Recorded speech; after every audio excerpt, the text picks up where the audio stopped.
BJP সরকার কেন ৫ KG করে বিনামূল্যে চাল দিচ্ছে? প্রশ্ন তুললেন ত্রিপুরার প্রাক্তন মন্ত্রী ভানু লাল সাহা।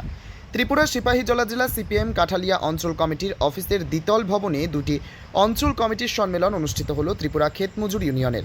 সোনামুড়া মহকুমার অন্তর্গত এই প্রথম ত্রিপুরা ক্ষেতমজুর ইউনিয়নের সম্মেলন শুরু হয় ত্রিপার্শ্বে।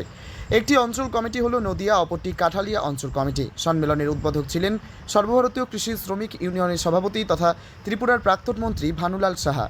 ত্রিপুরার ক্ষেতমজুর ইউনিয়নের রাজ্য সভাপতি রাধা বল্লভ দেবনাথ সহ সংগঠনের অন্যান্য রাজ্য স্তরের, জেলা স্তরের ও মহকুমা স্তরের একঝাঁক নেতৃত্ব ছিলেন।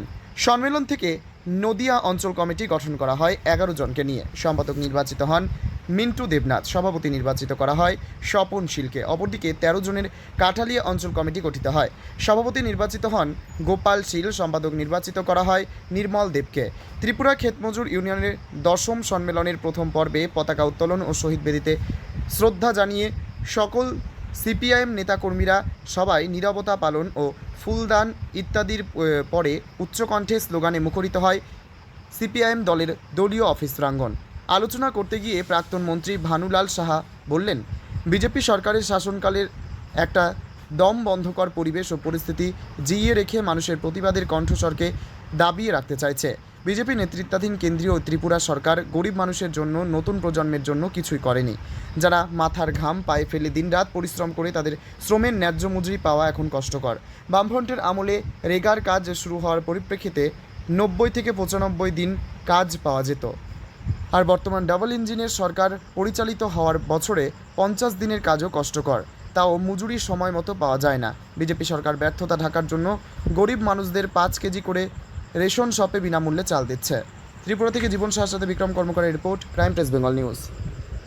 রেগার কাজ পাওয়া যায় তৃতীয় বামফ্রন্ট, চতুর্থ বামফ্রন্ট, এই সময় থেকে আস্তে আস্তে যেটা আসলো সর্বশেষ ওই ফুটবলের থেকে শেষ পর্যন্ত একটা আইন হলো রেগা।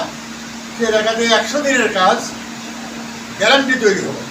বামফ্রন্ট সেই সুযোগ নিয়ে 90-95 দিনের কাজ দিয়েছে। উপজাতি এলাকায় 150 দিন পর্যন্ত কাজের ব্যবস্থা করেছে। আজকে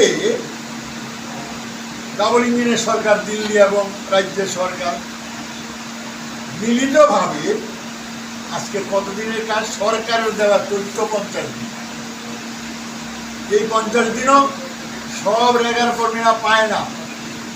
তাদের দলের পৃষ্ঠা প্রমুখ থেকে আরম্ভ করে মণ্ডল পর্যন্ত যত কর্মী নেতা আছে তাদের নামে 100 দিনের কাজ রেকর্ড হয়।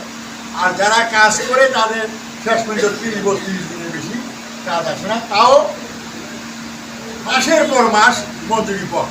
ছিল টেস্ট রিলিভের কাজ, অনাহার অর্ধাহার একটা নৃত্য সঙ্গীত ছিল। পাড়ায় পাড়ায় ভিক্ষা দেওয়ার সাপ্তাহিক দিন ঠিক করা ছিল।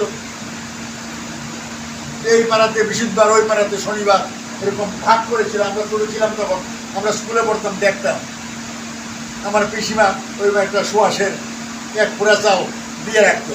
তারপরে যখন দেখা গেলো যে 1 পোড়া চালে হচ্ছে না, তখন আরও 1 পোড়া নিচ্ছে। তখন পিসিমা বলতো, বেশি তো বিপদ আসছে, কারণ ভিক্ষার চালে 1 পোড়াতে হচ্ছে না, এটা অনেক বেশি ভিক্ষুক বাড়ছে।